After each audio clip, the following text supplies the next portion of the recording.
Lapor upacara peringatan Hari Lahir Pancasila tahun 2025 siap dimulai.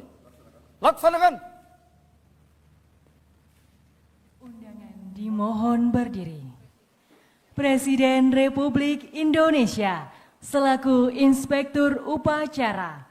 Misteri tujuan Prabowo biarkan Gibran jalan sendiri, sang Presiden Mega jalan beriringan. Sikap Presiden Prabowo Subianto disorot ketika membiarkan wakilnya, Gibran Rakabuming Raka, jalan sendiri di belakangnya. Sementara sang Presiden berjalan beriringan dengan Ketua Partai Demokrasi Indonesia Perjuangan Megawati Soekarnoputri. Sikap Prabowo disorot analis komunikasi politik Henry Satrio. Momen pertemuan Prabowo, Gibran, dan Mega ini terjadi dalam upacara peringatan Hari Lahir Pancasila di Kementerian Luar Negeri, Jakarta. Saat itu, ketika hendak memasuki area upacara, Megawati lah yang mendampingi Prabowo, sementara Gibran berjalan sendirian dari belakang keduanya. Henry Satrio menganggap Prabowo memiliki tujuan sendiri ketika momen tersebut terjadi. Apalagi, ini momen pertama kalinya Megawati dan Gibran bertemu setelah Pilpres 2024. Keduanya diisukan memiliki hubungan yang tidak baik-baik saja beberapa waktu terakhir. Pria yang akrab disapa Hensat menyebut Prabowo sedang memperlihatkan bentuk penghormatannya kepada Megawati selaku pemimpin di masa lalu. Dia mengatakan, Prabowo bijaksana karena menempatkan Megawati di depan Gibran. Bijaksana sekali Presiden Prabowo menempatkan Megawati untuk berdiri di depan Gibran. Ini menunjukkan sikap kenegarawanan dan penghormatan terhadap sejarah kepemimpinan bangsa, tutur dia. Hensat menilai, gestur tersebut bukan sekadar protokoler, tetapi juga memiliki makna simbolis yang kuat. Dia menduga, Prabowo ingin merangkul seluruh pihak yang tidak berada di dalam pemerintahan saat ini. Hensat menilai, momen ini bisa menjadi upaya Prabowo meredam spekulasi ketegangan politik antara kubu Megawati dan Gibran usai Pilpres 2024.